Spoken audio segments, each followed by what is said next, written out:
Well, hey there, folks. Welcome to The Sacred Speaks. My name is John Price, and I'm your host. I'm going to quickly get to a couple of websites and links and connections I want to direct y'all towards, and then I'll read the bio of today's participant, then we'll get started. So first of all, The Sacred Speaks is brought to you by the Center for the Healing Arts and Sciences. Check it out at thecenterforhas.com. And also, The Sacred Speaks is going to showcase a new website soon. So be looking for that at thesacredspeaks.com. The theme music for The Sacred Speaks, as always, has been by Modern Nations. Check them out at modernnationsmusic.com. And then also, for today's episode, I have Rachel Harris to thank. Rachel Harris is a previous podcast participant, and she'll be coming back on pretty soon. She's working on a really cool book that we're currently kind of talking about, emailing about. But I want to point you towards the first conversation I had with Rachel Harris, because I'm grateful for her connection to Dr. Barnard, who is today's participant. Rachel Harris, you can listen to her on episode 27. The book is called Listening to Ayahuasca. That's a good read and cool conversation. Thank you, Rachel. And then today, to the book in question. First of all, check out Bill Barnard's website at liquidlightbook.com. Liquidlightbook. And let me introduce you to him, and then we'll just get going. So this is the bio on this website, and check it. There's so much stuff to do on this website. He's got all kinds of links and references and appendices and information and recordings.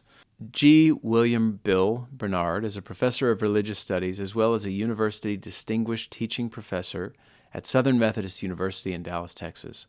His primary area of research interests are the comparative philosophy of mysticism, religion and the social sciences, contemporary spirituality, religion and healing, and consciousness studies. For over 15 years, including his ongoing study of Portuguese, Professor Barnard has researched the Santo Daime tradition, a syncretistic, entheogenically based new religious movement that emerged in Brazil in the mid-20th century. Professor Barnard is the author of Living Consciousness, the metaphysical vision of Henri Bergson, as well as Exploring the Unseen World, or Exploring Unseen Worlds, William James and the Philosophy of Mysticism, both published by State University of New York Press. In addition, Professor Barnard is the co-editor of Crossing Boundaries, Essays on the Ethical Status of Mysticism. Professor Barnard has also written many journal articles and book chapters on a variety of topics such as the pedagogy in religious studies, the nature of religious experience, issues in the psychology of religion, and the most recently, entheogenic religions and spirituality. He's a really kind, lovely person who is a fantastic guide into this subject. So I look forward to presenting this to you, and be on the lookout for a lot of cool releases coming from The Sacred Speaks. I've got some great conversations coming up. Some of note, I think, are, AP Psychedelics by Sean Manso, Going Beyond Set and Setting to Achieve Visionary Virtuosity, and then Michael Winkelmann on shamanism and the supernatural after the narrow turn, and also Wouter Hanegraaff is going to be on the show. We're still working on times when he's going to come on, and his books. Let me find this. Oh, yeah. There we go. Esotericism in the Academy, Rejected Knowledge in Western Culture, and Hermetic Spirituality and the Historical Imagination, Altered States of Consciousness, Altered States of Knowledge in Late Antiquity. And I'm eager to read this work. Actually, I've got so much cool stuff coming up. So hang around and hang in there, and thank you for being here. And for now, I'll leave it there.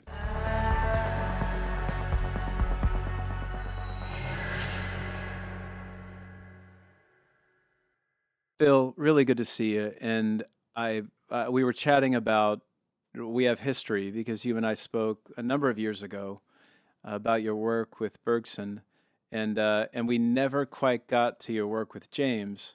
We'll talk a little bit about that today, but as I already said in the intro, here's the book of question that we have Rachel Harris to thank. She's coming back on the podcast too, but she reconnected us and let me know about this book because, quite frankly, as I was saying, when you mentioned Santo Daime years ago, as I said earlier, there's like a splinter in my side of curiosity that feels very right to be able to explore this with you today. This is a wonderful book that we're going to talk a lot about, and I'm grateful for your time and for you being here. Oh, it's delight, absolutely delight. Yeah, so just so we can get started and we can orient the listener and the viewer, would you go into that first person narrative just to give your story about who you are and then, of course, contextualize what the Santo Daime tradition is, how you got into this tradition, and then we'll do our tending to philosophical implications and then look at these weird experiences that tend to happen that are paranormal by definition. And so we'll spend a lot of time tending to these three buckets and any other buckets that we get into. Good Okay. plan? Sounds good. Sounds good. Good, good. So, let's see.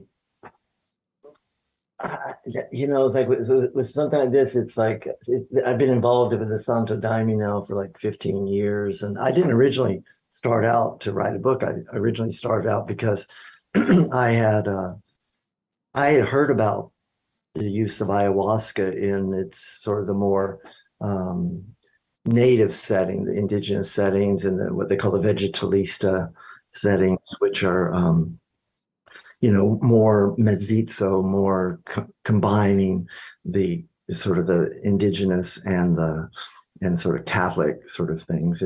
But basically, I'd heard about the shamanic use of ayahuasca, and I really wasn't that interested personally. Because I knew, and because I'm a professor of religious studies, and I knew that along with all the use of ayahuasca for healing and for visionary experience, it was also used in those settings for less positive results, for cursing, for Hmm. what we might call black magic, or magic that's used for power over other people. And I just did not want to be involved in that at all.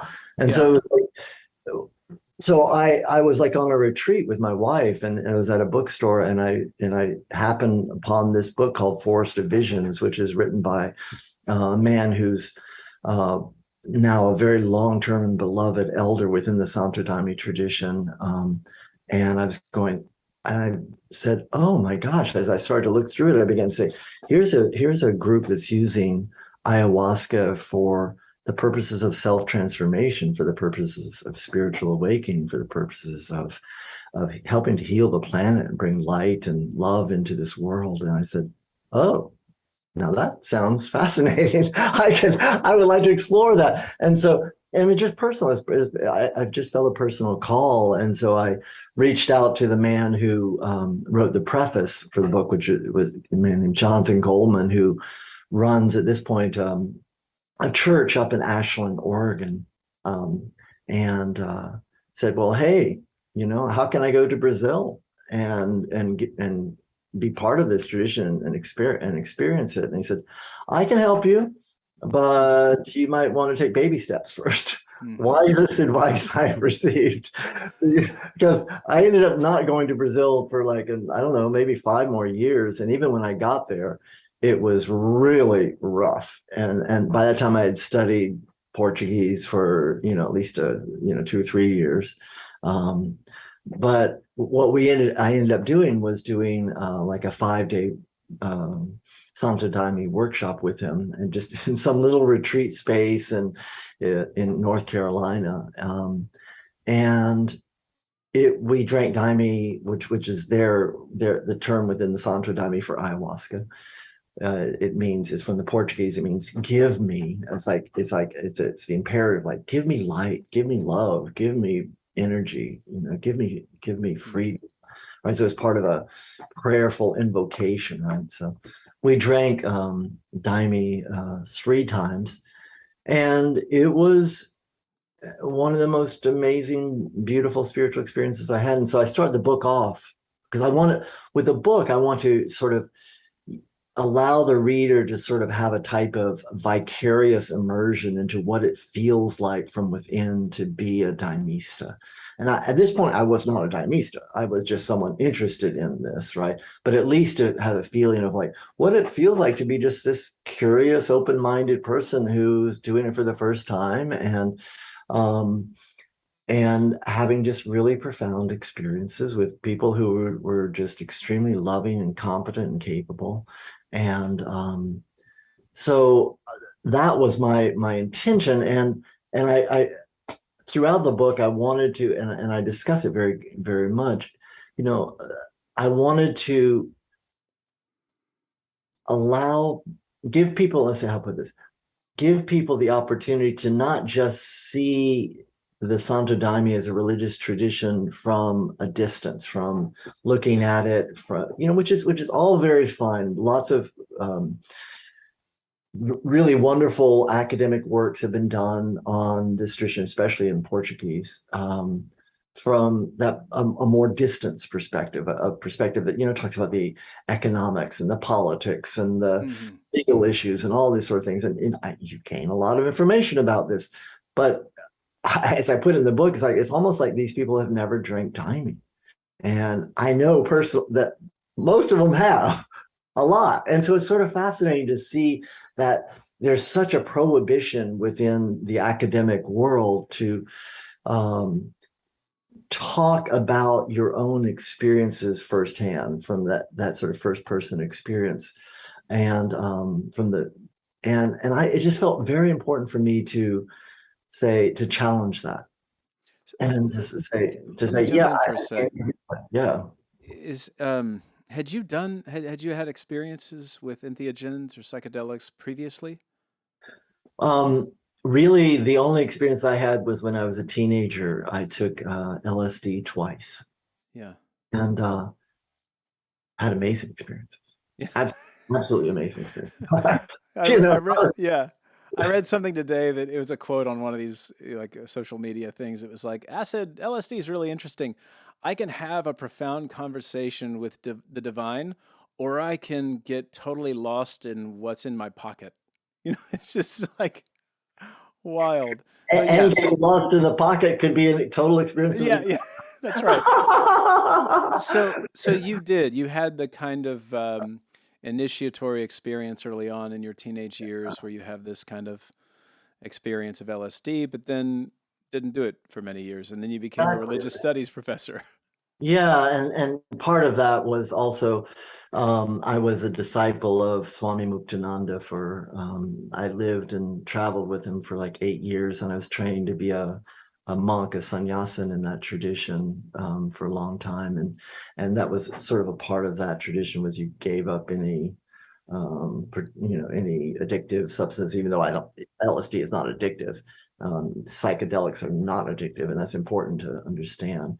But mind altering substances, because the whole focus was just training and meditation and things like this. And that brings up an interesting thread that the seed I want to plant now is this, to plant medicine and not to plant medicine, that there really is a lot of folks out there that are saying, no, if you go lock yourself in a dark room for 7 days and you fast, you're going to have some pretty radical visions, and you can train yourself in order to cultivate these states of consciousness.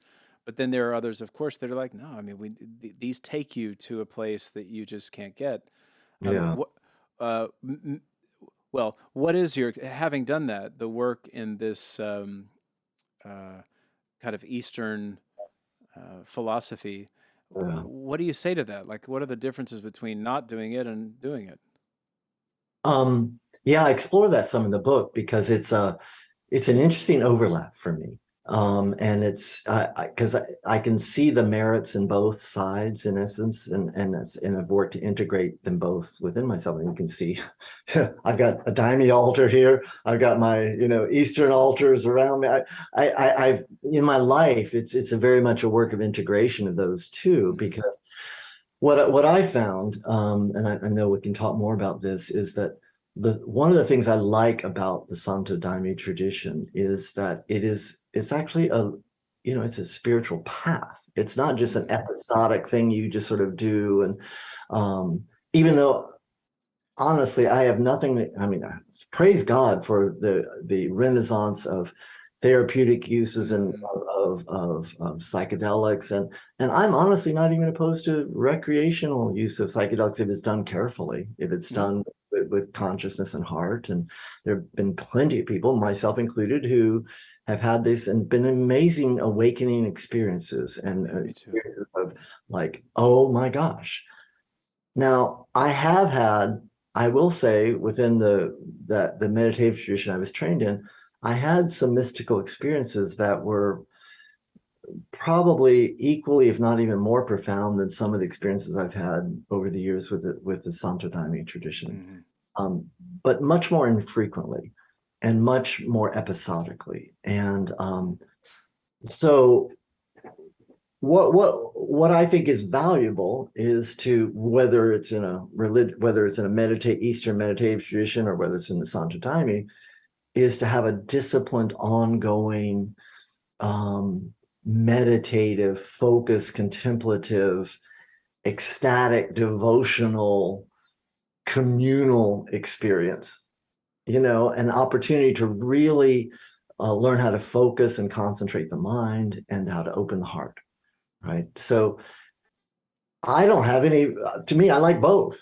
Right. And so I continue my meditative practice. I love chanting. I love kirtan.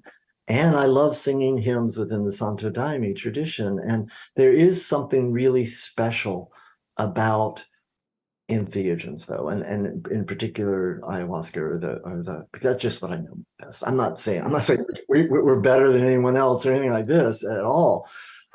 It's just what I know best, so I can speak the most about. So there is something about this, and I talk about in the book. It's like a type of a democratization of mysticism. So it within a structure that is it's a formal tradition, right? It has a lineage. It has a whole.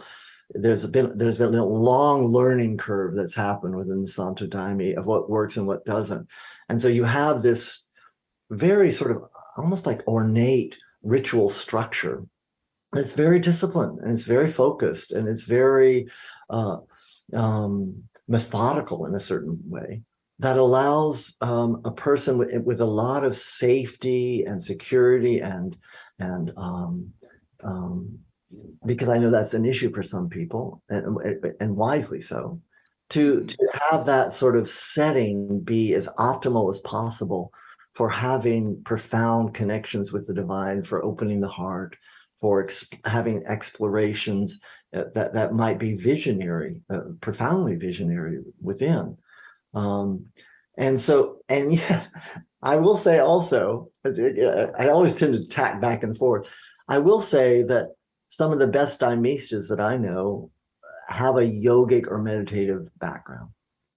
And the reason I say this is that when the Daime or ayahuasca, in this case, opens that inner door, that visionary experience, it's really good to have the sort of the disciplined training of the mind to be able to keep coming back to the present, to keep coming back to the breath, to keep coming back to the heart, right? To stay grounded, to keep oriented with your intent in terms of how deep you want to go, instead of just letting yourself be carried away in the river, the onslaught of energy and experiences that can happen, that the Daime can bring. Because from my mind, it's a very deeply participatory experience. And as you know, people who've been using psychedelics for the past few decades will always tell you it's a participatory occurrence, right? It has everything to do with your intention.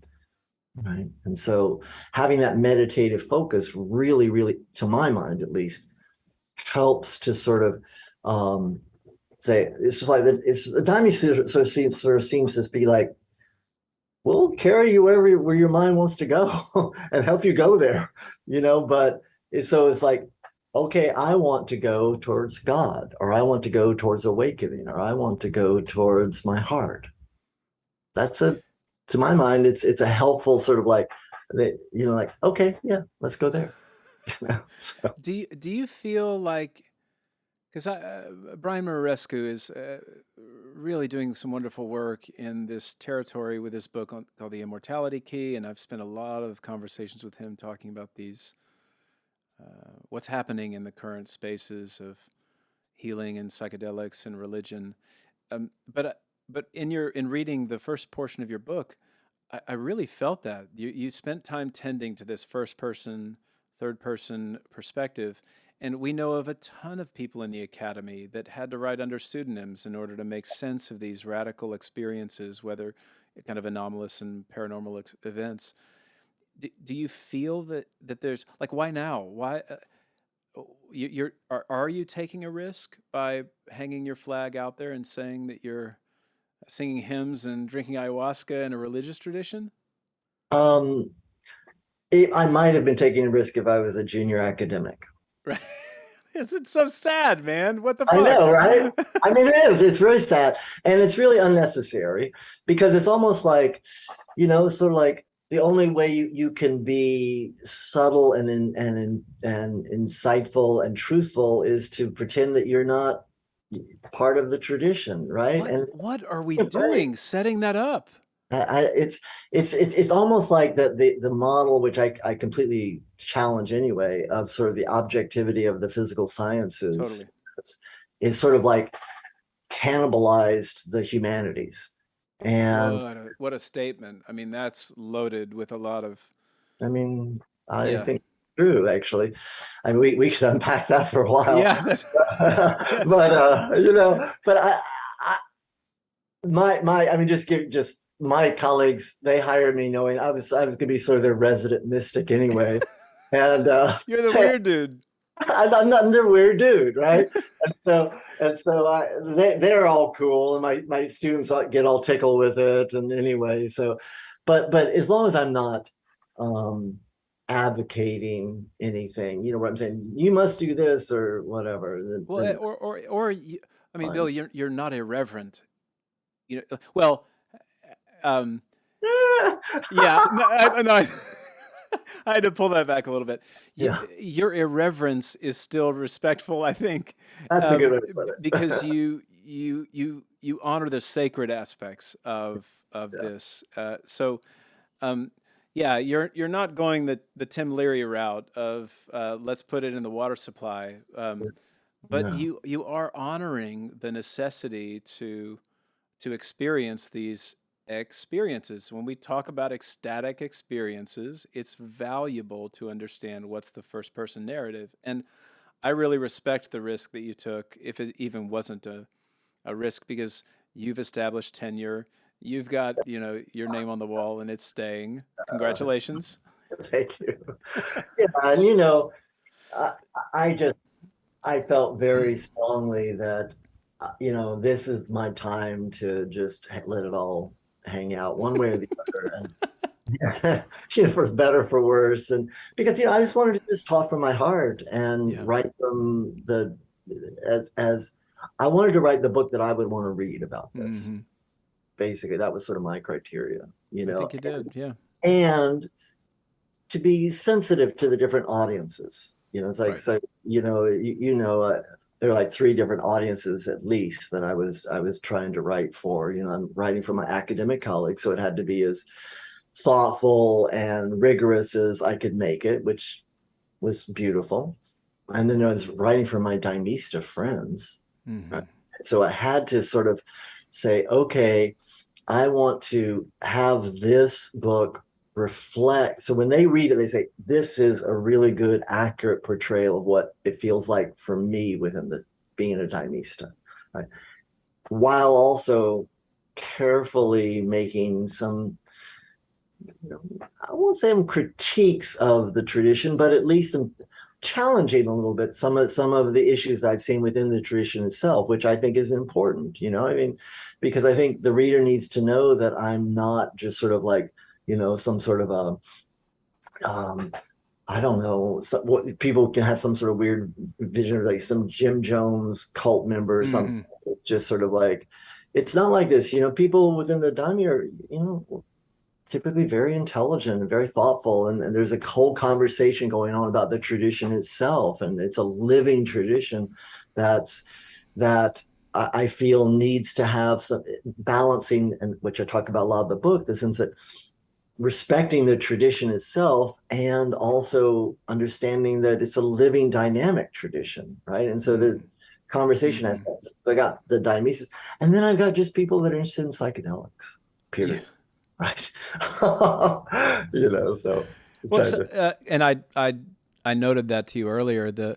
You're walking this really tender line of dual relationship yeah. that I think you did well. Where I could hear that, and I could feel the not that you were conflicted, but you were honoring a kind of dual dynamic of, wow, these are my friends and these are my fellow journeyers, and also I'm needing to do what a comparative religion professor would do, which is I don't mean criticize, I mean take a healthy critical lens Yeah. to something as a subject as vast as religion is. So I would love for us to the first kind of two questions that come to mind that I think will help us dig into this is, number one, let's let you put on your religious studies hat for a second, and for anybody in there, just say two questions: what is religious studies, and what does a comparative religion professor do? And then also, could you go into a deeper exploration of what Santo Daime is, and maybe then we can get into your story of your journey down to Brazil. Sure. Um, yeah, I mean, a lot of people tend to think of religious studies professors just because they don't know. I mean, like I'll be on a plane and I'll say, oh, what do you do? Oh, I'm a religious studies professor. And they think I'm a minister, right? So, Of course. of course they do. I mean, because why would they not? Um, we're we're not ministers. Comparative religious studies professors are people who compare. They look at different the intersection between the differences of religion and the similarities of religion, and they look across the plurality of religious life in its fullness, in its the beliefs and the practices from the history from a more, I won't call it necessarily neutral, but even-handed way. So Mm-hmm. it's not from a place of saying this is what you should believe. So it's not coming from a place of advocacy, right? It's more like a place of curiosity and of wanting to sort of see the the fullness and richness of human experience in and through different religious lenses of practice and belief throughout history, right? Um, and so that's what a religious studies professor, to my mind, does. So I teach courses, which you may have already talked about, that are explicitly comparative, like mysticism, East and West, understanding Mm-hmm. the self, East and West, um, et cetera, right? And the Santo Daime tradition itself, um, it started it in the early decades of the 20th century in Brazil, and it was founded by a man that's known within the Santo Daime tradition as Mestre Irineu. Mestre, it just means master, and is a title of respect. Uh, he was an almost 7 foot tall black man, a son of former slaves, and he had been, as like many people at that time were done, had migrated from the east of Brazil, which was suffering from a drought, into the Amazon in order to make his fortune, basically because he was extremely poor, as he thought he was going to be a rubber tapper, because that was where a lot of the people were drawn to, being rubber tappers, because there was a huge need Mm-hmm. for at that time, and ended up he was out he ended up actually being a sort of a enlisting with the army and being a border guard and way out in the Amazon rainforest, in the sort of the periphery between Brazil and Bolivia, and Peru. I got exposed to the both the indigenous and the vegetalista use, this the more shamanic use of ayahuasca, and ended up being guided or inspired to create this a new way of working with ayahuasca. He had some very powerful visionary experiences with what was known as the Rainha da Floresta, the Queen of the Forest.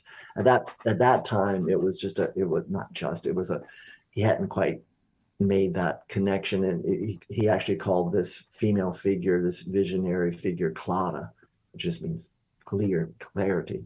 And so he had some very powerful sort of a sense of almost like a transmission from this female divine figure to sort of create this new religious movement. And it took a while.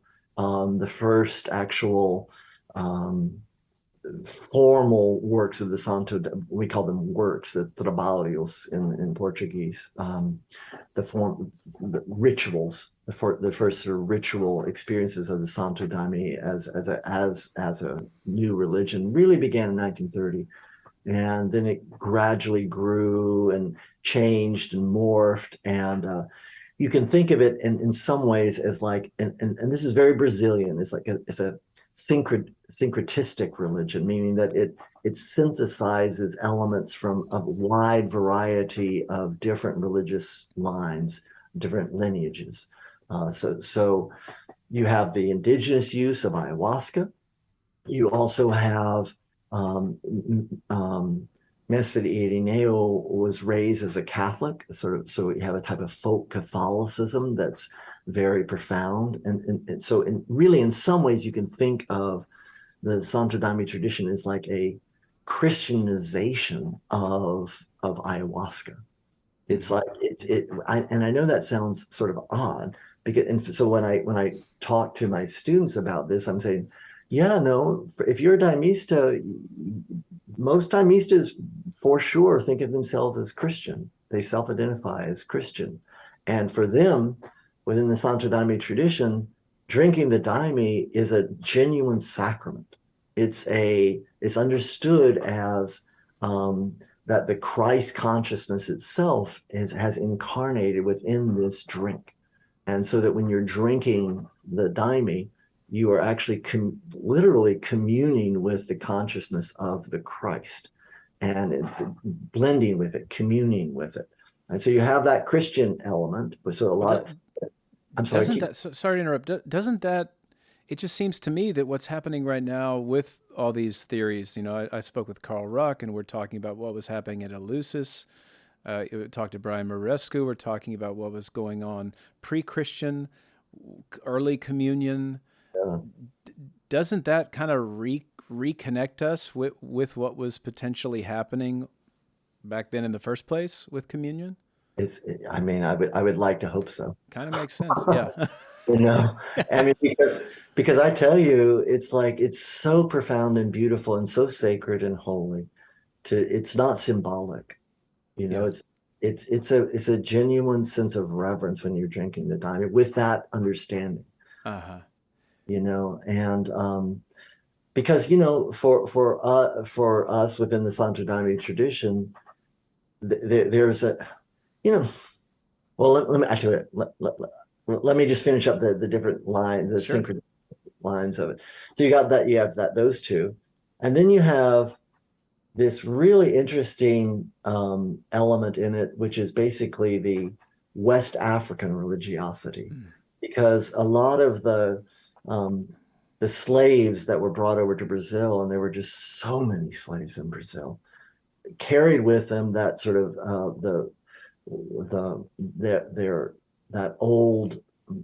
there's real ancient beautiful tradition with what they call the orishas, the gods and goddesses of nature.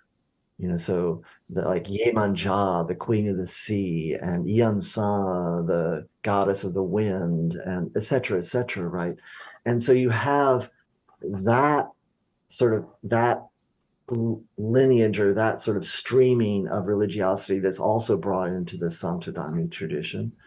And you've got a type of um, esoteric tradition, which is a whole thing. Um, and that's a little harder to explain how that could have happened. But both Mestre Irineo, the founder of the tradition, and then Padrinho Sebastião, who was the man who is sort of one of the major continuer people who continue the tradition after the death of Mestre Irineo, who was basically Padrinho Sebastião, that there's different lines of the Santo Daime tradition, and he's the sort of the head of the most popular meaning, like in terms of not population, line of the Santo Daime. Both of these two figures were really interested in this tradition or this group in Brazil called the esoteric circle of the communion of thought, which is basically a type of like Brazilian theosophy. So they were, blending all of this, bringing together all this sort of esoteric and Eastern traditions into the Santo Daime. So that's where in the Santo Daime, you have this belief in reincarnation, you have a belief in the divine self, you have a belief in karma, right? So all of this sort of gets blended together and to create this really interesting tradition that's, and sometimes people critique syncretistic traditions like they don't have any center. Santo Daime's got a center for sure. It's its own unique, very coherent congruence to it, but it's blended together, and it's a very sort of open tradition in that sense too, so that it's explicitly open to new sort of inspirations as people begin to join into it, So anyway, so I wanted to just say just a little bit about the understanding of divinity within the Santo Daime tradition, because it's sort of unusual, but it's not that unusual, meaning that for people within the Santo Daime tradition, we tend to think of the nature of God as both male and female, and yet something way beyond both. Mm-hmm. And so there tends to be a type of dynamic polarity that happens within the Santo Daime tradition, even ritually. So that you have men on one side, women on the other, but it's a side. It's not like one side's better. So you have a sense of sort of a circularity and an interactive male-female sort of flow that happens. And that's because the belief that, it's not just a belief. Well, I guess it sort of is. The daime itself, it comes from two plants. It's not just one plant. So it's not like just psilocybin from like one mushroom. It's inherently an interactive creation, right? So you have the leaves of a plant that's understood within our tradition to carry that feminine divine energy. And then you have a vine that we believe carries the sort of the masculine divine energy. Those two are boiled together. And the belief is that third thing that's created, the daime, is the Christ, right? So you have that sort of, the Holy Trinity in the daime is male, female, and then this understanding of the Christ consciousness that lives within everyone, but that is carried specifically by the daime, and that helps it's there to awaken people and to bring them back to their divine nature, right? That's the purpose of the daime, right? And so anyway, and so that what makes it explicitly Christian in that sense, but it's sort of a very mystical Christianity. This is not, the type of Christianity that most people think of as like certainly it's like Southern Baptist, Christianity or something. It's about the furthest thing you can imagine from that. Right? Yeah, your Christ consciousness. Yeah. Would you go into that a bit and just talk about that? Because it seemed like that, and I don't know how to pronounce the word that starts with a J. Yeah, jura-me-dão. That one. Yeah, because you'll see this word called jura-me-dão in the hymns in the tradition. And Juramidang is understood to be, well, it's lots of things, but really it's understood to be the name of the Christ consciousness that dwells within the daimon. And so the Christ consciousness for us doesn't necessarily, I say, let me, how to put this.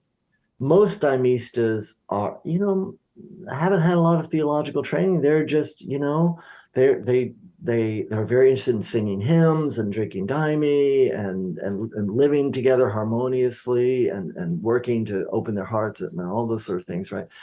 But there is a sort of within the hymns, there's the teachings that Juramidang is, certainly within at least the Padrina Sebastião's lineage, is understood to be jura means, literally means oath, but it's understood theologically to mean sort of the transcendent aspects of the divine, the parts of the divine that you might think like God the Father or something like this, something that's beyond any words, beyond any sort of conceptual grid, right? And the midang is understood to be that immanent presence of the divine within each person, and especially in this case with the people that are drinking the daime, right? And so within the Santo Daime tradition, there's an understanding that everyone carries that Christ consciousness within themselves as what we refer to as the El Sol, the I am presence. And this comes in from that esoteric tradition, right? That understanding of the I am consciousness is that liberative, awakening, transformative light of divinity that's coming into the world to help people to awaken to that own inner divinity. And that's his job, right? To come into the sort of the darkness and the illusion, the suffering of the world, and to free people. And we'll get further into that when we do a philosophical kind of exploration of what's happening here. But I want to tend to all of the Santo Daime pieces.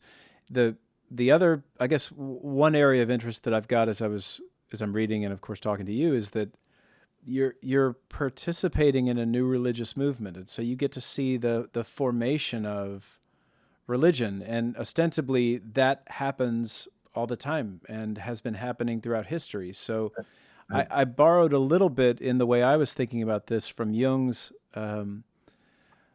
essay he wrote on UFOs and the ways in which we can kind of look at how we relate to these anomalous experiences and see certain patterns of our humanity religioning. And so would you speak a little bit to that about the way, because we can speak about Santo Daime and also understand, I think, in general terms, how religions are created, because you've already hit on one really important piece.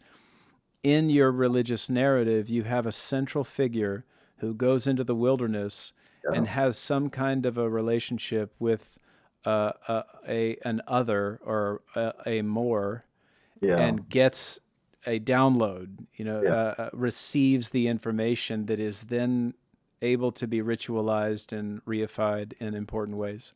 Yeah, and I think sometimes people when you're studying religious traditions, it's almost as if, and this does happen at times, you almost always do have these sorts of charismatic figures. I mean, Jesus and the Buddha and Moses and St. Francis and whatever, I mean, you can just go on and on about that.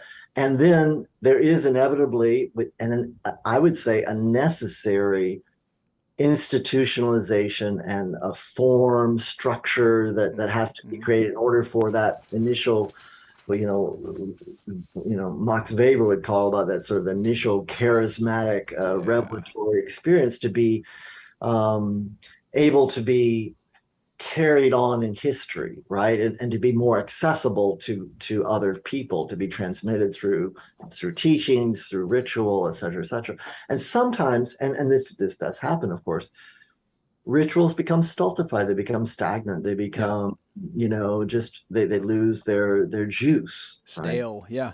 And that happens, and then people begin to be cling to the externals for it, or for or the just become dogmatic because I mean all sorts. We could talk about the sociological and psychological need for that, and whatever within and the Santo Daime tradition is a very human tradition, right? And yet it's also very divine tradition. Like I would like to hope every religious tradition is this fusion of something more with a capital M, that something that can't be sort of grasped by something transcultural, something beyond transhistorical, right? That sort of let's see, viifies, enlivens, brings inspiration and, dare I say, revelation to human beings. Something that's full of grace, divine grace is what I think of it as with every religious tradition. And within the Santo Daime, what you have is that really interesting interaction, which I think again you see in every religious tradition, between something that's, dare I say, I'm going to say it, something true, right? With a capital T, something archetypally true. You begin to be, like I mentioned this in the book, a little more platonic when you drink Daime a lot, because you begin to feel like that you begin to have, experiential access to levels of reality that don't seem to be quite so bound and created by human limitations, right? There's some, like Bergson would talk about this, almost like this volcanic eruption of this magma of life and of divine energy that would come surging into this world, and then it cools down and creates form, right? Which I love that sort of way. Image. And you need both, right? And what's fascinating about the Daime, though, is that, and this is what I was talking about earlier about the democratization of mysticism, is that revelatory impulse doesn't cool down. It's still red hot. I mean, every time you're drinking the Daime, you're having living, experiential, powerful connections to the divine that are undeniable.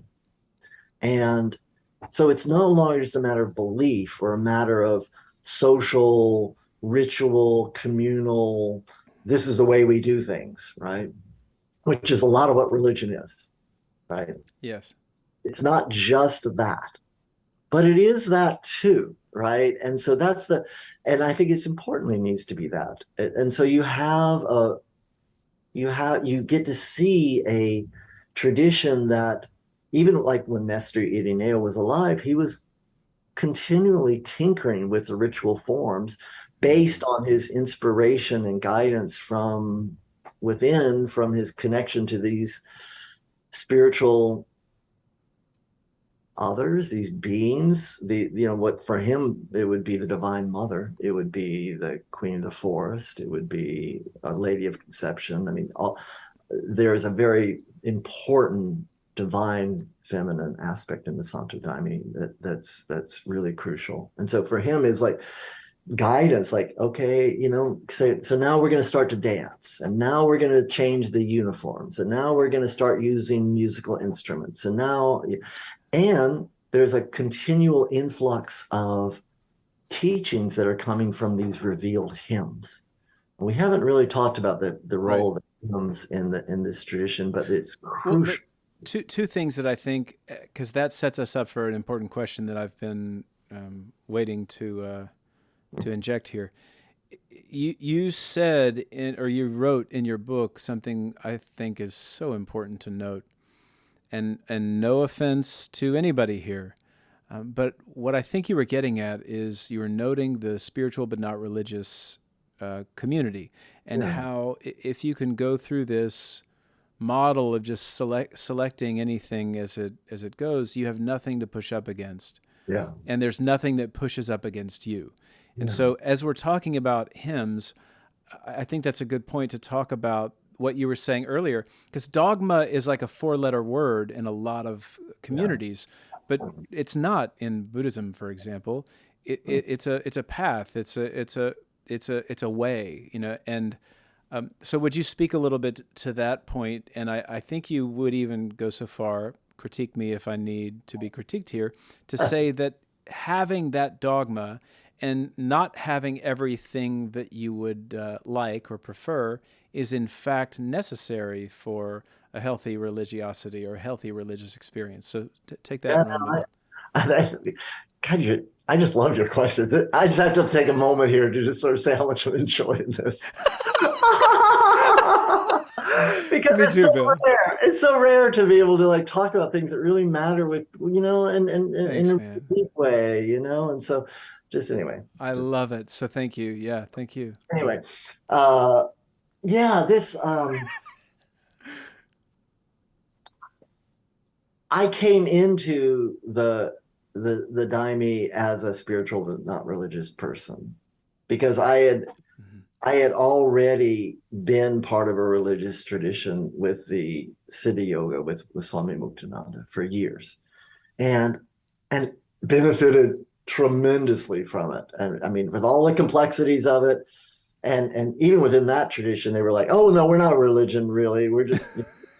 Because people have, people have a So sort of like an much. allergy to being So religious, much. and so when I first heard, a lot of my Daime friends were, "Oh, our religion," I was going, "Ugh." Yeah. I just got give me the willies, Yeah. because I don't want to be in a religion, and Mm-hmm. especially with all the Christian stuff. I mean, honestly, because I came from sort of, I had a real allergy towards, Yeah. it's mainly sort of the repressive aspects of Christianity. Yeah. The dogmatic with a 4-letter word in terms of it, and again, it's not, to me, it's not teachings uh, and insights and doctrine and all that sort of stuff is really important, but it's when you begin to be like attached to it. And again, that's where you say, I'm right, you're wrong, Oh, I got the answers, all that sort of stuff. amen. Horror show, right? And so it was really important for me to be able to sort of enter into this with my eyes open and to sort of say, okay, um, let's see how I put this. As I became more, actually said, I'm going to become an initiate in this tradition. It's like, okay, yeah, I actually see the value of these teachings and I see the value of this structure. And as long as it's not saying that, we're better than other people, right? Mm. And sometimes there really is none of that. There's no, in fact, almost the opposite. It's more like, because there's a very clear sense of, within the Santo Daime tradition, you do not proselytize. You can share your Beautiful. experiences, but you do not. People have to feel that inner call to sort of say, this is appropriate for me, just to Just even for me. try it out, right? and yet, I do write about in the book quite extensively. It's like, how are you going to do that really profound ego level work of polishing your ego if you don't have something to bump up against, as you've, I think, said very beautifully, Amen. right? Mm. If you don't have, rules and structure and format and ritual protocols, and a lot of the book, you've seen it. There's a lot of me just sort of like squirming with this. It's like, oh, I just like, what, do we really have to dance all night? Is that Yeah. really, do we really have to do that? Can't we just like dance half the night? Right? And it's like, no, this is the way we do it. Right. Yeah. So it's like, then you have to like adjust to that. You have to like, okay, how am I going to be with myself here, with integrity, with authenticity, Mm-hmm. right? And how can I it's like I don't know if I use this analogy in the book, but I should have if I didn't. When you're in a religion, it's almost like playing baseball, and if you're playing baseball, you don't get to say, "Hey, I want 5 strikes." Yeah. Yeah. You know, you don't get that. You play within the ritual rules, and that's that creates opportunities for people, and especially when it's a communal situation, which any profound religion is communal. You're having to deal with other people, and you're having to deal with like how to listen carefully to people that have very different perspectives, and how to share your perspective in a respectful way. And it's all these sorts of areas of growth that, I mean, I think life just provides it, but it's if you're just, and I don't want to put down spiritual but not religious people, because again, I was one. Yes. But there is a level of growth that can happen more easily, let's put it, and more obviously with it, if you're a committed, disciplined part of a religious tradition that you can't have if you're the ultimate boss of things.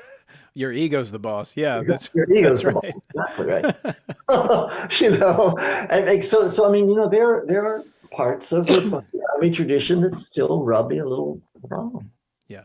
It does. I still feel a little uncomfortable about some parts of it, and that's okay, because there is no pope in the Santo Daime. There's no sort of person say, well, you're going to be excommunicated because you don't believe exactly this thing. No.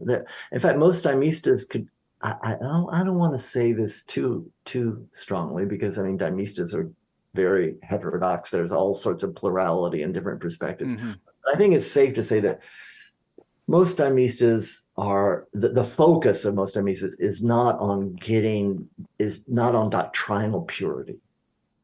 It's on experiential depth and ritual excellence.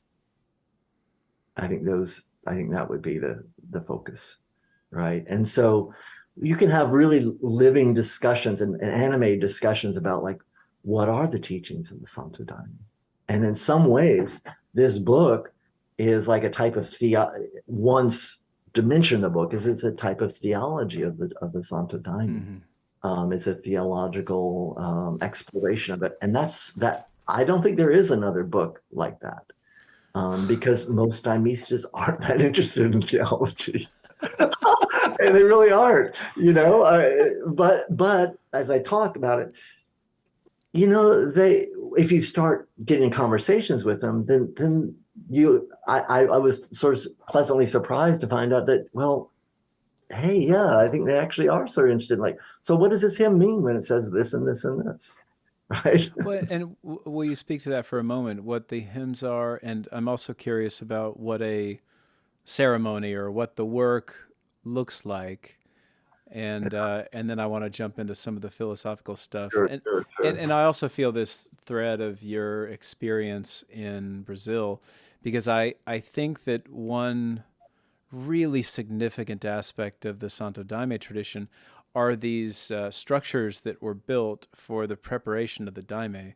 Yeah. And to me, that's just such a like the fact that so much intentionality and presence goes into the picking and the swirling and the creation and the cooking. And so spend a little time there, would you please? Yeah. I mean, there are many different, we call them again, trabalhos or works in the Santo Daime. And um, the first one was what they call the concentração, or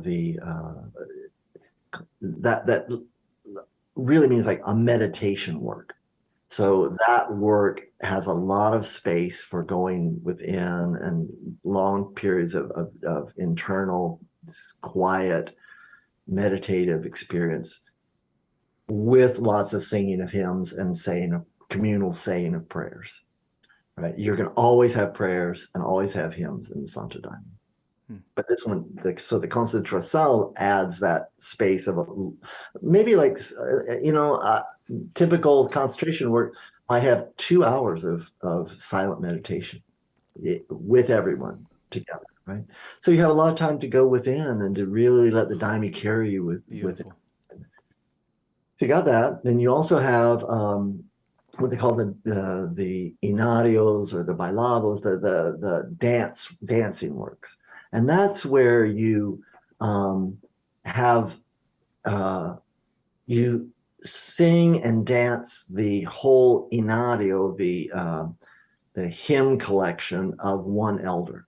So like the Mestre Irineo has, a collection of hymns, 129 hymns. And you sing and dance those in group together all night, basically. It takes 8 hours to sing all those hymns. And then you usually have just 2 4-hour sections with like an hour and a half, maybe 2-hour what they call intervalo, like a break in between. Now, with every Santo Daime ritual, you have a central altar, and you have what they call the cruzeiro right in the middle, which is the cross within the Santo Daime that has a second horizontal bar. And that second horizontal bar within the Santo Daime is often understood to represent the second coming of the Christ within us, not as a person coming down from the clouds, but actually the awakening of the Christ consciousness within each person, right? And so that's the central ritual sort of pillar of every Santo Daime work. And then you have, candles and flowers and pictures of elders, and so you have a whole central that people sit around. It's usually a table of different. Sometimes it's made sometimes it's a Star of David shape. Sometimes it's a rectangle, what have you. But the sort of the people that are more elder, sort of established in the tradition, like running the church or whatever, sit there. And then you have, like I said, on one side you have women, on the other side you have men, and the majority of the people, certainly in Brazil, and in larger churches in the United States,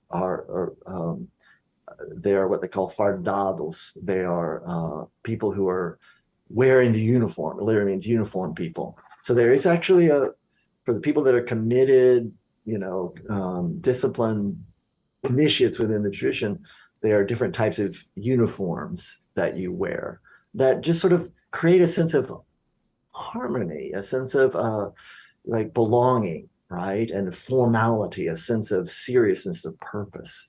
And so so in these dance works, what you have it's not just like and I love ecstatic dance. I love free form dancing. This is not that. This is very ritualized, where you have you either have a 4/4 beat and with a particular step that everybody does at the same time together, or a 3/4 beat, a waltz beat that everyone just sort of sways back and forth, but it's unified. So it's the whole thing is, and it creates a sort of a zoom, boom, boom, a sort of actually I should be going, it's really more counterclockwise. It's a circulation of this, what they call the corrente, the current within the salao, which is the word for, it literally means just big room, but it's the sacred space that the rituals are happening. And so people are dancing just back and forth, back and forth, back and forth, playing the maracas, singing the hymns one by one, all together with great focus and concentration and heart, and these are just beautiful when people are playing the guitar, and it's a very powerful communal experience that can be quite literally extremely ecstatic and quite exhausting. Mm-hmm. I bet. So it's both. And so you have that. And then you also have especially within the Padrinho Sebastião lineage, you have what they call healing works, which are mediumistic works. This is again very Brazilian. Brazil has its own sort of homegrown religions called Umbanda, that millions of Brazilians are part of. That is basically, again, a syncretistic tradition that sort of fuses African religiosity with indigenous religiosity, with esoteric traditions, with sort of Christianity. It's very congruent with the Santo Daime, and that tradition, because it has that African element to it, involves people who are gifted and are just sort of talented in this way, voluntarily allowing different spiritual entities, spiritual forces, to enter into their body and mind in order to either bless the Salau or to heal the energies of the people within the Salau, the ritual space, or they can be, in which we can talk a lot more about, certainly again within Padrinus Sebastião's lineage, this work where they call giving charity, which involves working with this, within our belief, the spirits of human beings who have died but haven't moved on. Are it's called suffering spirits, spirits that are often maybe addicted to alcohol or drugs, or have unfinished business. They're often very sad, or they're very angry, or they're bound up and contracted, but they're attracted to the light of the Daime, and they come to be healed. They come to be free, whether they even know it or not. And so in these healing works, people are drinking. What you usually see is in the course of the work, different hymns calling in beings of light, the being, and we can call them angelic beings, or it often comes from the Umbanda tradition. They call the caboclos, which are the spirits of Native Americans, or the pretevelhos, which are spirits of blacks who were enslaved, and these different spirits want to come and with a lot of compassion and energy want to help heal the suffering of the people, the participants in the ritual, and also when you're working with suffering spirits, they provide sort of a background of support of light and protection and love and mercy that these suffering spirits are coming in and are meeting and are being met with, so that you have this very, very fascinating, which I'm sure we'll have a chance to talk about, overlay within your own consciousness as a medium of, it's like a multidimensional interpenetrated consciousnesses within your own being. So you're simultaneously feeling your own awareness, the awareness of these different beings of light, and then a suffering spirit can come in, and then within your own consciousness, there's this amazing meeting of such love and compassion of that being, and they're like that, all that intensity and contraction and pain and suffering and fear and anger is just dissolved, and they are just taken into the light.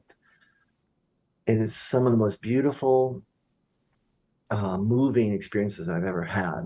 And it's done with we call it giving charity. It's from, again, it's within our line of the Santo Daime, the sense that this is the work of the Christ. It should be said too that those who can help others have a more expansive view of self. When this is all, this is like what I say to a person that I'm working with in my therapeutic office, is that, look, if you're about to pop and feel like you're going crazy, go to somebody in need and devote yourself to being of service. That's so beautiful. And it's a generative altruism that is, if I can help others, that means I have the capacity to hold and make space for others. And it's so healing. But I also understand, and for anybody listening and watching that just kind of went, What? Like, No, I no, know. I it, know. we're gonna talk about this, Yeah. and your reference to, because this is one of the things I'm really eager to dive into. Um, and before I jump, because I want to read something that I want to read your words, All right. but before we go there, I, I I want you to define something that we hear a lot, and if your intentions are based on this, whatever energy or image, I think you're a good person to define it. When you say the divine feminine, what do you Yeah. mean? Um, yeah. That's a great question. 'Cause I want to talk about from my own experience, right? Please. Um, I remember, and I talk about this in the book, when I first came into the Daime, I kept hearing about the Divine Mother, and I kept hearing Mm-hmm. about, the Virgin Mother, because it's all typically comes from a Catholic lens, And I remember at one point I was going, oh my gosh, I literally was like sort of praying and saying, I keep hearing about this. I know you're so important in the Daime, the Santo Daime tradition. I don't have any connection to you whatsoever. I don't know who you are. I don't know what this is about.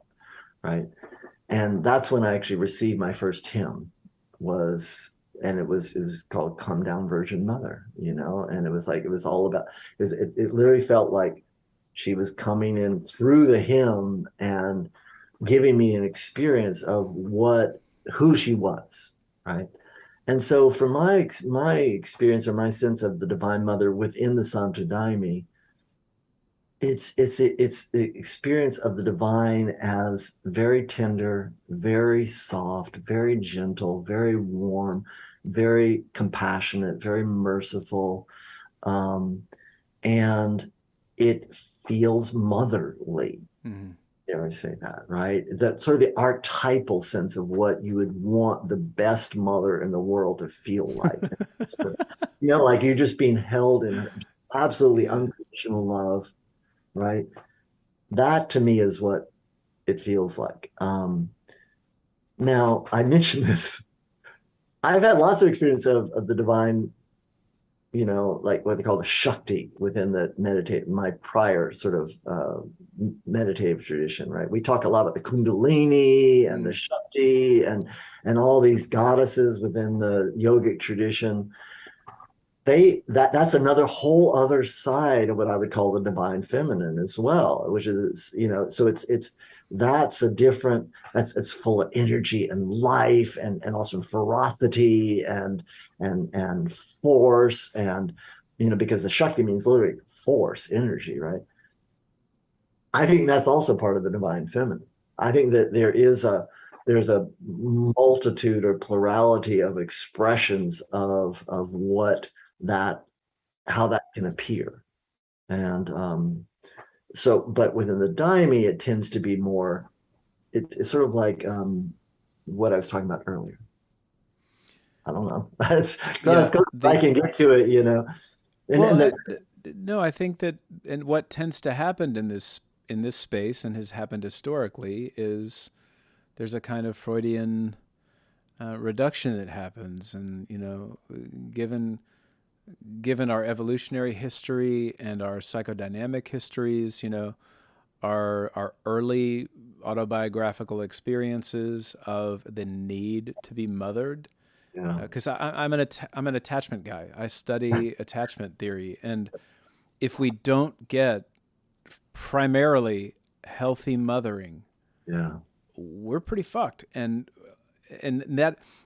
depending on where that is, whether it's in utero or it's the first couple of years of life, we yeah, can have pre-verbal wounds that aren't they don't land in our memory system, in our cognitive system, in the same way that our later traumas do, where we can quickly access them. We can have the kind of episodic memory. We can work through them. They're more pervasive and generalized, and we tend to project them out onto other objects and images throughout our life.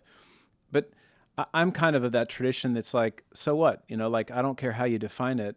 yeah, there does seem to be some kind of universal structure to Mother Nature, Mother Divinity, and Yeah. our actual experience of our personal mother, that we need a safe space to be held and connected, and it is a tenderness and softness. And so Yeah. I just want to define that for folks. I mean, I certainly can free associate on that, but I think that's an important piece to include in our conversation. I agree, and especially because people tend to often envision God.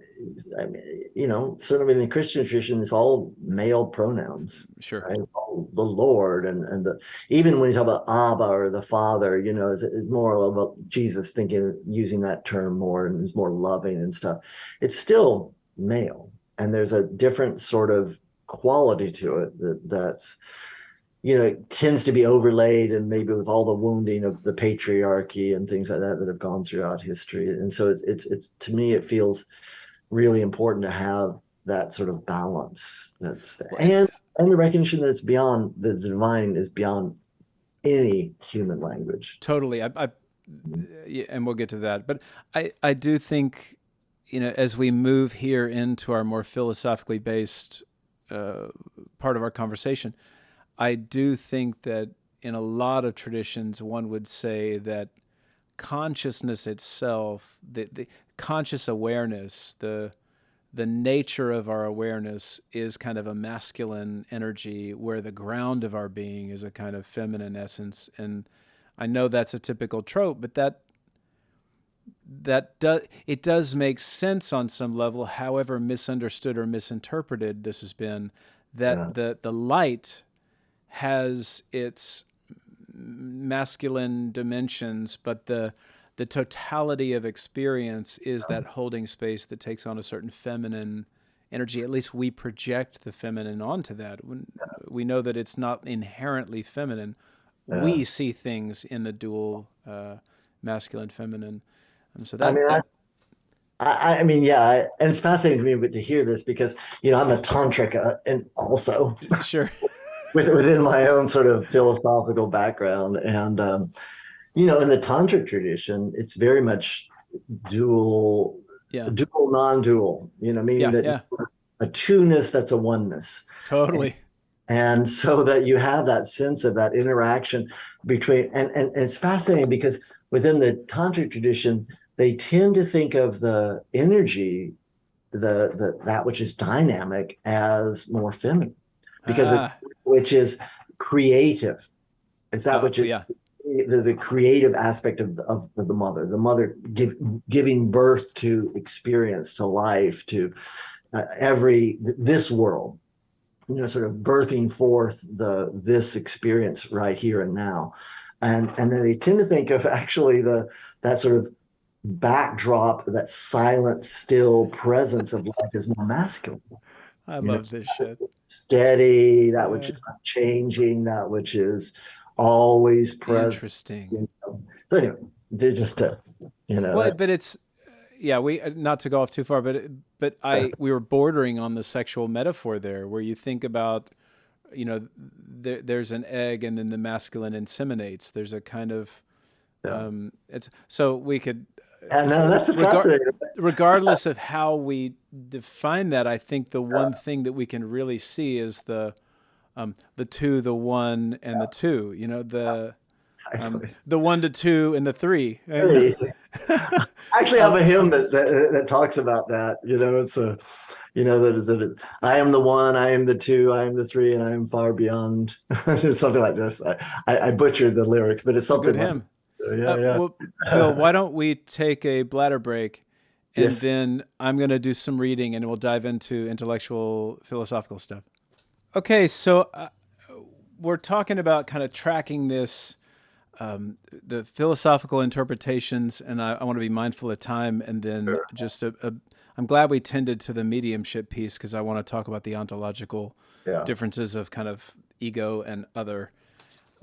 But I want to begin this portion of our conversation by reading from you, and it's one of my. It was just one of my favorite little portions. Well, it's not so little. It's a paragraph, but I wanted to bring your written word into our conversation. So I'll begin with this, and then just ask that you start free associating Sure. with whatever comes up for you. So you begin in your chapter 2 on page 51. The chapter's titled "Initial Philosophical Reflections: First Person Writing and the Nature of Consciousness," which is the kind of stuff that gets me very excited.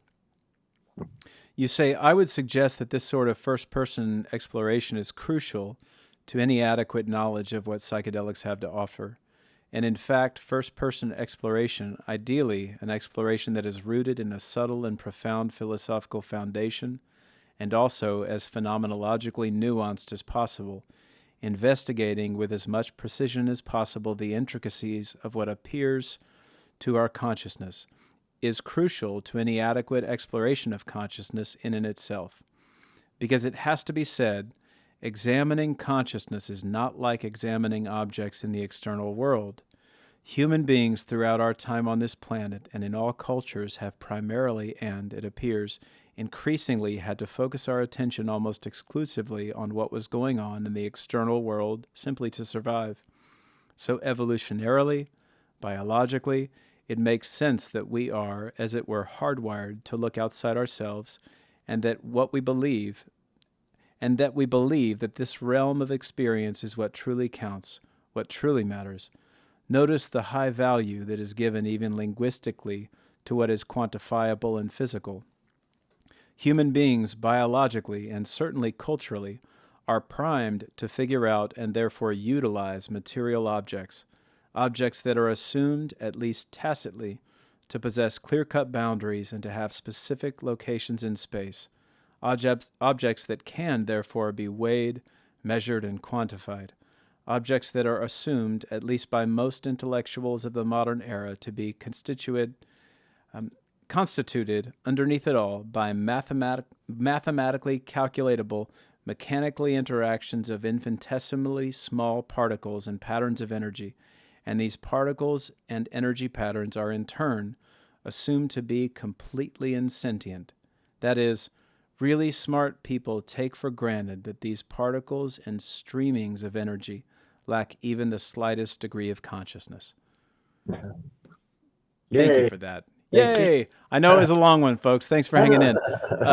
But I think that really gets at so much of what we're talking about with Christ consciousness and religion, and juxtaposing it even as William Blake was doing in the late 1700s, that there's something of our empirical nature, and we may even say that the nature of the evolution of human beings, we probably had to encounter some degree of that empirical necessity, given that our sensory systems function the way that they do, and neurobiologically we function the way that we do. But what it leaves out is this element of imagination. And so I would love for you to kind of open that up for us and speak to that. Yeah, I mean, I a lot of the say how to put it. I had this one wonderful friend who was probably the person who read the book the most carefully as it was being written. He probably read 3 or 4 versions of it. God bless him. He's a studies person. He's studying Sanskrit. He's also a Daimista. He's also someone who works with cranial sacral. He's just an incredibly bright guy. And he says, "Bill, I think what this book really is about is the nature of consciousness." Mm-hmm. Totally get that. Yes. Okay. Yeah. I agree with that. I agree with that. Even though it is, of course, about the Santo Daime, but really it's like what I'm really, because I mean, I come from decades of interest in the nature of consciousness that, of course, is going to be percolating in the background, as you could see with that quote that you read. Yes. So I'm going to be bringing into this discussion my own understanding of the nature of consciousness, which is that most people, I would say that probably 99% of intellectuals assume that consciousness is created by the brain, basically, and that they assume that the brain at bottom is made of insentient particles or energies that are mathematically very, coming together and somehow miraculously create consciousness. And to me, that's always like, really? That you get very complex interactions of things that are understood to be insentient. Where does consciousness come from out of all? Mm-hmm. And so I tend to come from a very different philosophical perspective. As I mentioned before, I'm a tantrika, right? And one of the things that means is the understanding is that everything at bottom is conscious, and that it's everything that we're perceiving that we think of as material objects is a form of consciousness, right? So we're not just talking about consciousness as being produced by the brain, rather the brain, which, this is a thing we can talk about with William James, rather the brain's function is to, like a TV set, is to receive pre-existing streamings of consciousness and to tune into different sort of frequencies of consciousness. But the brain doesn't produce consciousness. Like a TV set doesn't produce the television program you're watching. It may look like it, if you were just like didn't know anything about how a TV set works. So again, it's probably easier to think of a TV set like from an old fashioned, like say 1950s, the TV set I grew up with, right? Where you could like go behind the back and see all the tubes, lighting up and buzzing and stuff. And you look at that and think, if you didn't know anything any better, like you're a child or whatever, it's like, you turn off the TV and the tubes go back and then the program goes away. And you turn the TV on, the tubes start doing all their crackling and buzzing, and the program comes on. So you think, oh, the tubes are creating the program, right? But that's not, everyone knows. We know that's not the case, that these programs, these electromagnetic streamings are already existing, and the TV is just tuning in to certain frequencies of those pre-existing, streamings. Now, of course, that's just a metaphor, but at least it helps us to get beyond that sense that somehow the brain individually and seemingly and quite frankly miraculously produces consciousness independently within each person, right? And I say miraculously because, again, it doesn't matter how complicated and intricate these interactions are. If you consider neurons to be insentient, if you consider be atoms and electrons to be insentient, if it's all just sort of dead stuff, how does all this complicated dead stuff create the consciousness out of nothing, basically? And so to me, it makes a lot more sense, and it's just my experience of this too, to envision a much more sort of and imagine in the sense, just like a much more expansive sense of imagination. To me, I tend to almost more use the word envision, to envision our experience as fundamentally consciousness. So that if you look at like, let's say I'm looking at my water bottle here, right? My experience of the water bottle is I'm conscious of the water bottle, and it's like this water bottle is part of my conscious experience right here, right now, right? And so I can hypothesize that there is this material object that is independent of my conscious knowing of it, but I could also hypothesize that water bottle is it. All that I really know about the water bottle is my conscious experience of it. So to me, I tend to think of everything is made of experiences, in essence, right? That's the fundamental bedrock of existence ontologically, is consciousness. Consciousness with a capital C, though, for me. Right? Meaning that it's a divine consciousness. It's a universal consciousness. It's a cosmic consciousness. And that we're all sort of like holographic, prismatic, microcosmic um, portals through which that universal consciousness creates, something along those lines. And Makes sense to me. we could unpack all of that a lot, right? But Well, would you do that? Like, why? What does James say about this that helps us get deeper into it and kind of enlighten me to his mode? Because I still have that unfinished business with you where we didn't get to talk as much about James last time, and I want to yeah, bring him in. yeah, because he's where I first began to get that understanding of, because he talks about um, that there are two philosophical ways of understanding consciousness. One is the productive way of thinking of consciousness, i.e., that the brain produces consciousness, and the other is what he calls the transmissive, whereas the brain basically, uh, um, you could almost call it the receptive theory or the TV set Yeah. theory, that you're receiving influxes from this pre-existing larger cosmic consciousness, right?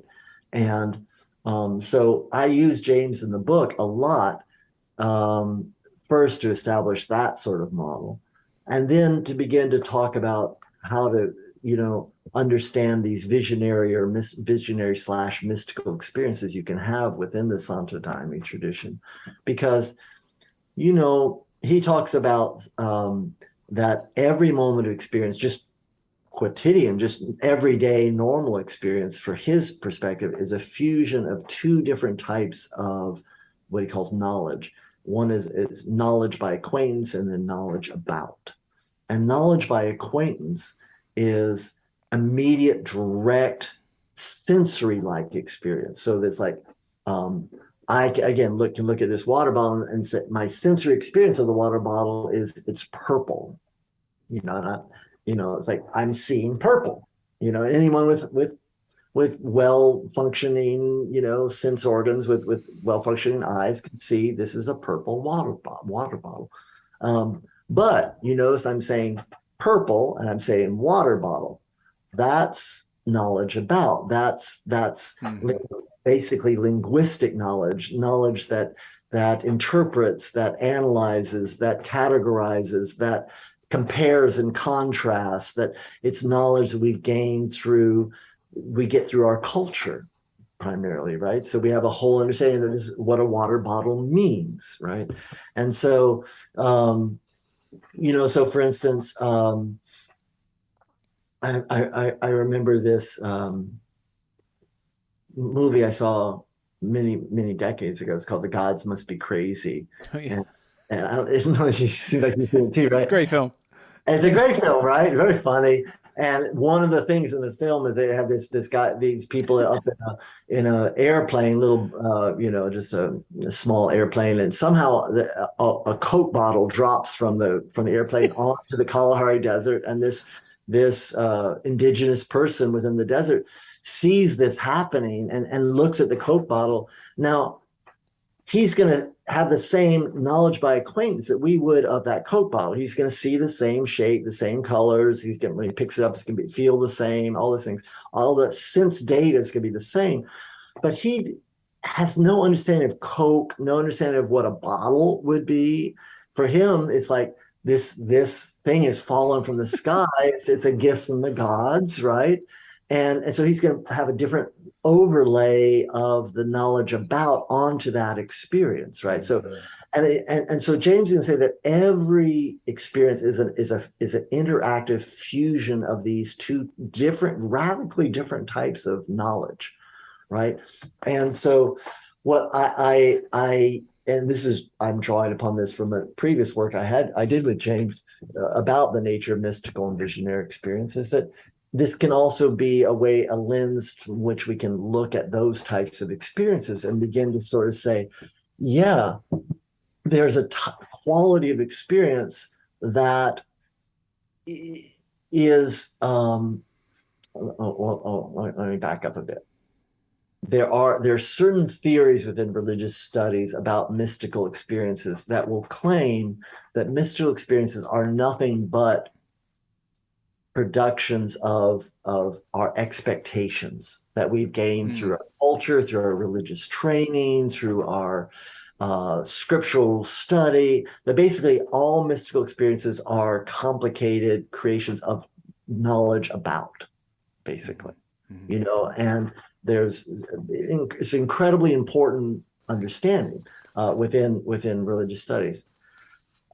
That was fighting the prior understanding that mystic experiences are nothing but, you know, something revelatory, something coming from these deeper divine levels of reality, right? That from the more is what James would call it. And James is going to say, let's do both and. Why does it have to be either or? Right. You know, let's understand that there can be these uprushings, these upwellings of like information, quite literally information from these deeper levels of reality, from these different deeper strata of our being too, because we can have a discussion, you know, the interface between our being and reality is a whole discussion. But so that the more comes up in different, and it's not just an amorphous more. You know, so like the feeling, let's say, of divine love, of unconditional love, might surface within the visionary, within the mystic, right? And James would say that just like that's a type of knowledge by acquaintance, knowing. It's immediate, it's direct, it's undeniable, it's indisputable. It has its own quality to it, right? But then that is going to be shaped and molded and interpreted by the person, the mystics, the visionaries' own philosophical and religious and personal background. And it's almost like it's going to be that let's say that love or that light or whatever is going to come through a prism, let's say, of the person's psychological and cultural background, and is going to be shaped into the particular specific experience the mystic has. Therefore, let's say that a Islamic mystic, most likely, if they were going to have that experience of divine love, would be understanding it, let's say, as a blessing from Muhammad, let's say, or from Allah. Whereas a Christian it might even be shaped as an experience of the Christ with open arms and light glowing from within, let's say, right? But that source of unconditional love, that feeling of unconditional love, is going to transcend that cultural matrix, right? But it's going to be inevitably shaped by it, right? And so that, from my perspective, all the experiences you have in the Santo Daime are very similar, right? Well, and I'm going to take that cue and push a little further down the road with James, because you offer a kind of lens through which he suggests one can kind of see mystical experience through, which includes these three factors: the immediate luminosity, philosophical reasonableness, and moral helpfulness. Can we tend to that for a second? Woo, okay. Yeah, no. That same man that was, I said, read my book so often, was so helpful for me. He thought that chapter was the most important chapter in the book. Yeah. And I understand why, because this is really important issues. It's like how, and then James is so brilliant at this. It's sort of like saying, how do we assess the value and validity of mystical experiences? How do we do that? What are the criteria by which we do this, right? And so what he's going to say is that on the one hand, you have immediate luminosity. And actually, he has used the Victorian word immediate luminousness, but I just we can translate to luminosity. So immediate luminosity means that it's another way of talking about the immediacy and directness and force and inherent persuasiveness of a mystical experience, that moreness that's surging up from within, right? And he says we have to give that priority. We have to understand that that's really crucial. That's an essential aspect of it's like, why do mystics believe what they believe? Well, it's because of the force and persuasiveness of that, right? And he says mystic, you really, for a mystic, you can't dispute that. You can't sort of say that that's not, because you haven't had that experience, whereas mystic has, right? Or a visionary has. But then he says, okay, but then you want to add philosophical reasonableness into it, because you want to sort of say, okay, how are we best, and here comes in sort of the knowledge about how can we best understand this experience? How can we give shape to it with our words, how can we put it into context? How do we interpret it? Right. So you have this experience, but how can you make sense of it? Right. How do you, um, uh, can you put it into a philosophical system that is coherent and persuasive in and of itself, right? So can it draw upon a deep, maybe perhaps an older traditional philosophical systems, right? And you interact with those philosophical understandings, right? And then with moral helpfulness, that's again his sort of Victorian prose. Doesn't mean you're moral or you're ethical. What it means is that to what degree do these mystical or visionary experiences, to what degree have they helped you or your community to transform for the better? Right.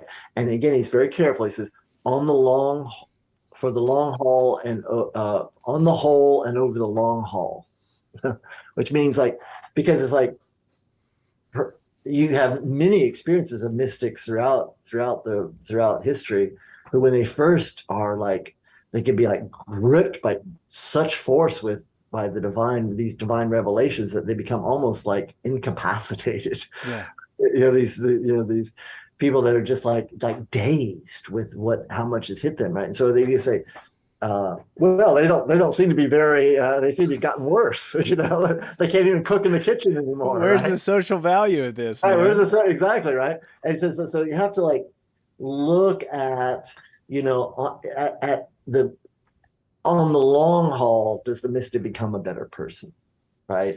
And on the whole, so it doesn't mean they have to become perfect, but but then that gets all complicated, because then how are you assessing that? Because then you have philosophical reasonableness to be able to sort of say, well, here's why I think that they're better, and here's why I think they're worse, et cetera, et cetera, et cetera, right?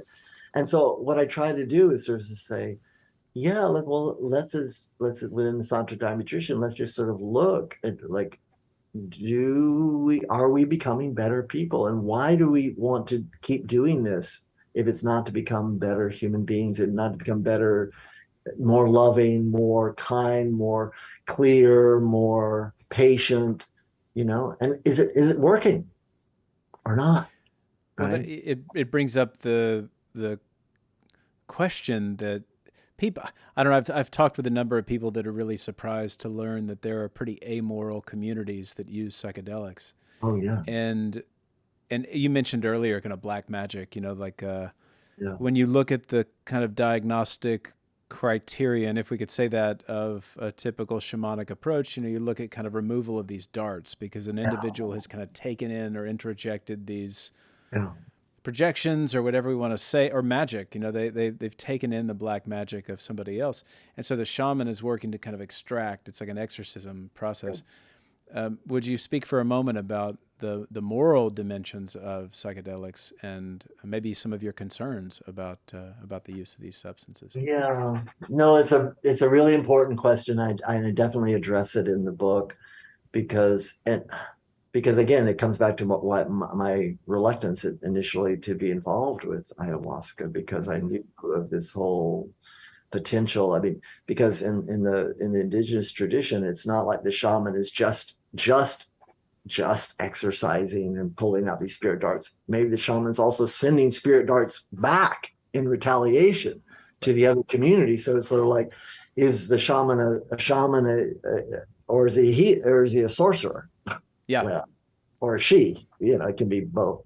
So, that gets very complex. And so you have, and again, I'm really amazed by this because within my own tradition, my own experience of it, within the Santo Daime tradition, it is there's a sense that the Daime itself is, and I have a whole discussion about this, is is coming, from the Divine Mother. It's coming from God. It's a thing of God. It's meant to help and to heal and to transform, and it's there for light, to bring love, to bring healing. And but the substance itself clearly, and throughout, these different traditions, doesn't have to be used in that way and isn't often used that way. So it seems that there is a way in which it matters the intentionality by which you are using and even creating it. So we didn't talk about this, back when we were talking about the different rituals of the Daime. And you had mentioned just briefly the ritual of creating the Daime. They call it Feichio, right? Where the Daime itself is created with such beautiful intentionality of where the people want to be really quiet, very reverent, very focused. It's done while drinking Daime. So you're having to beat the vines by hand. You're having to sort the leaves, not having to, but of course, you're in order to create the drink, right? The beverage, the brew, and so it's still an open question for me. Physically, ayahuasca is the same as the Daime. Energetically, is it the same? I don't know. Is it even ontologically the same? I don't know. I do know that within the Santo Daime tradition, we're holding, even as we're helping to create a substance that for us is a sacrament, is a manifestation of the divine. Now, is the divine moral? Is a whole other question in and of itself, right? Right. So Jeff Kripal and I have had extensive I'm conversations sure. about that very issue, right? Yes. And so where I come down is that I try to make the sense that I don't think that the Daime is amoral, but I don't think it's moral either. I think it's what I call transmoral.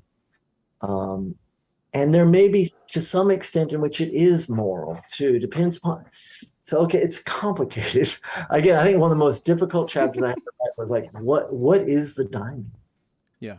The whole very complicated issue, right? Because you've got this substance, this physical substance that, from our perspective, contains a divine consciousness. And that itself it's almost, again, that's very Christian, if you want to talk about, Christian, meaning that, to my mind, Christianity, the Christ, Jesus, and is inherently divine, fully divine and fully human. That's classic Orthodox Christianity, right?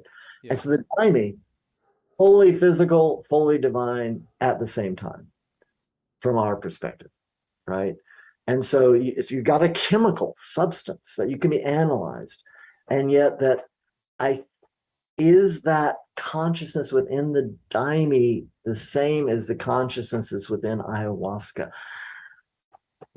I don't know. I just don't know. Well, this reminds me of and by the way, the dog barking will be edited out. Nobody will hear it. This reminds me of something I have in my pocket. This is kind of funny. I have this rock. Yeah. I've had this rock for close to 14 years. It's been in a bag. It's been in my pocket. I carry it around. I hold it, and it's like any other rock. And if I put it down on the ground, people would walk by it all the time. But to me, it's not any other rock. Right. It's sacred. It has a great deal of meaning, and I've imbued it with a great deal of energy over the many years. Yeah. And one day I'll randomly set it down somewhere and walk away from it.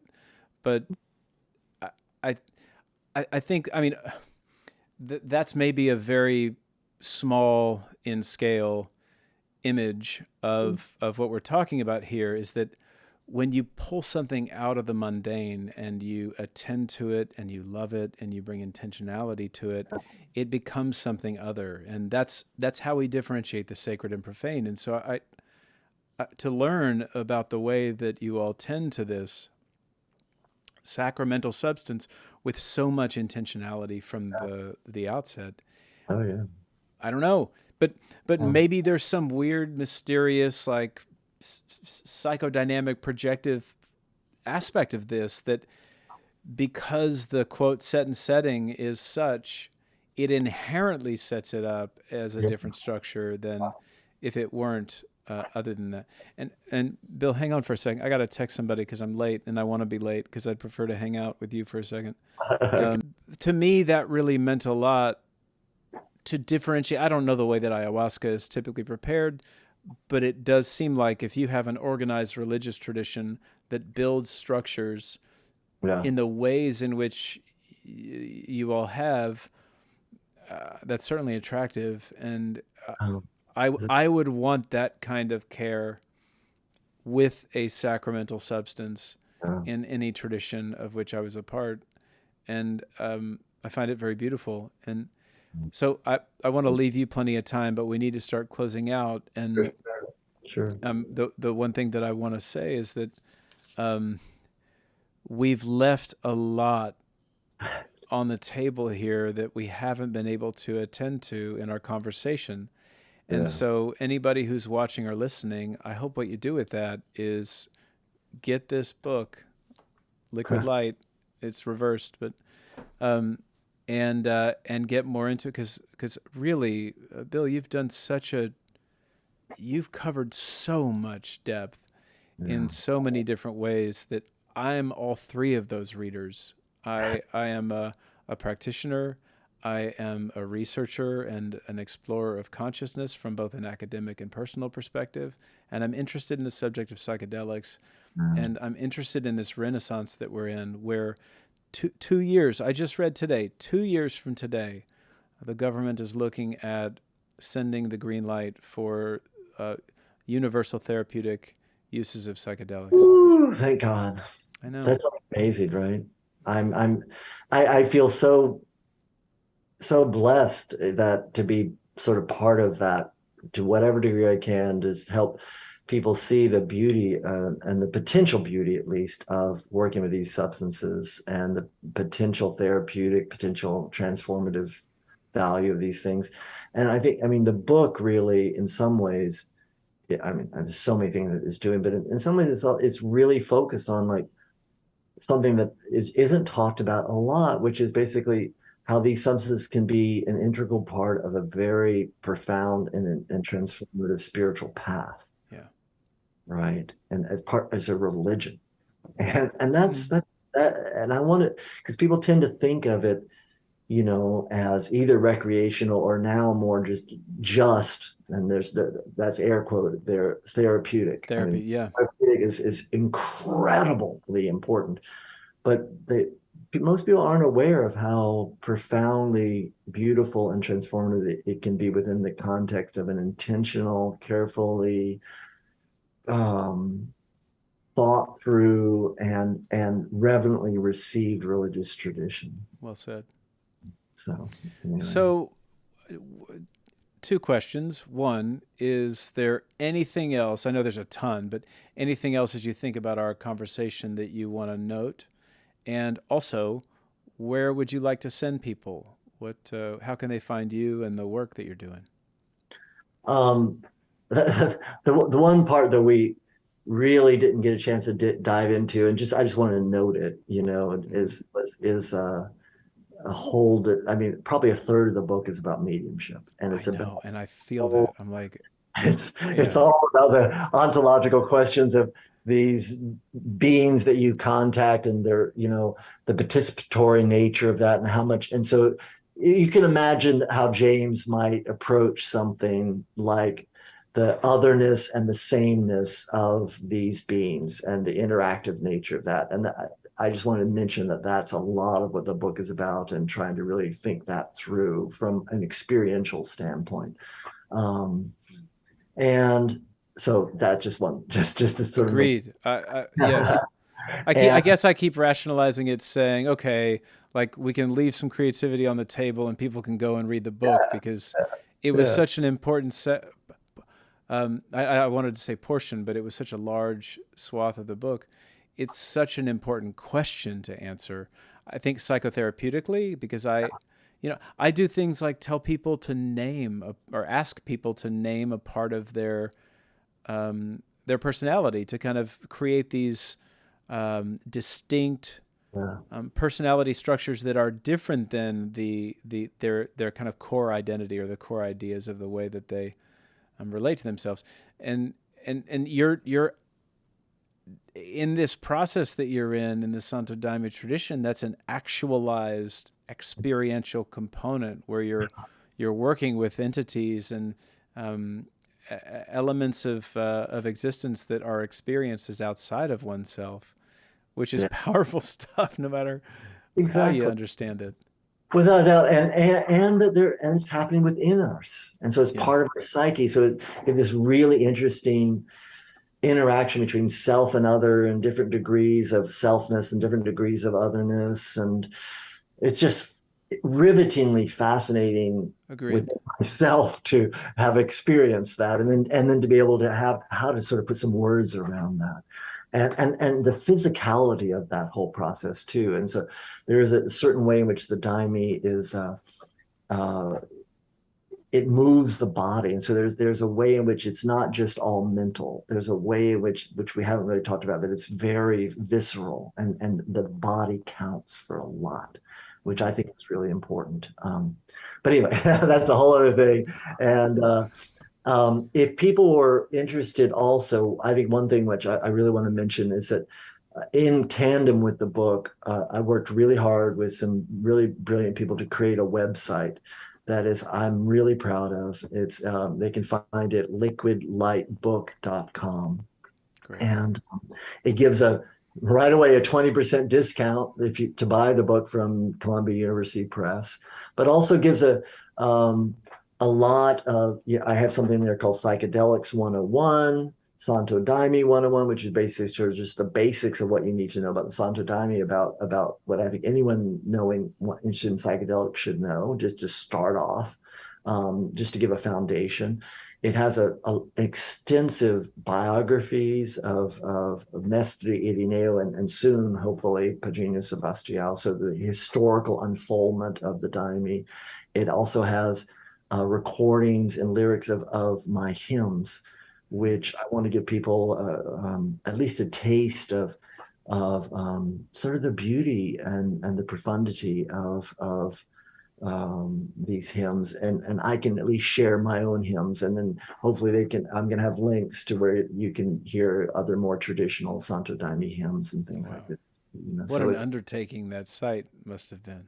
oh, it was an amazing. I know nothing about this sort of things, and so I had some very skilled, very creative, very beautifully talented people that helped me with this, and so I'm very proud of that site. And so I encourage people to go there and check that out too. You know. Well, I'll make note of that in the intro as well, and look below, of course, in the show notes for all the links Yeah. to find your book and, of course, this website. And I can tell you, Bill, this is an absolute pleasure Oh, thank you. to read your work and to talk to you. Of course, this is why I'm doing this whole process, but I'm very grateful for this conversation, your time, and for your work and all the things that you do. Oh, thank you. This is, I mean, it's same. I mean, John, this is these sorts of conversations are some of the most pleasurable, enjoyable, fulfilling times of my life. And so it's just an honor and a privilege to talk with you. And thank you so much for the work you're doing, the beautiful, beautiful work you're doing with such heart and such clarity. Thank you. Yeah. So hang out real quick. Many thanks, man.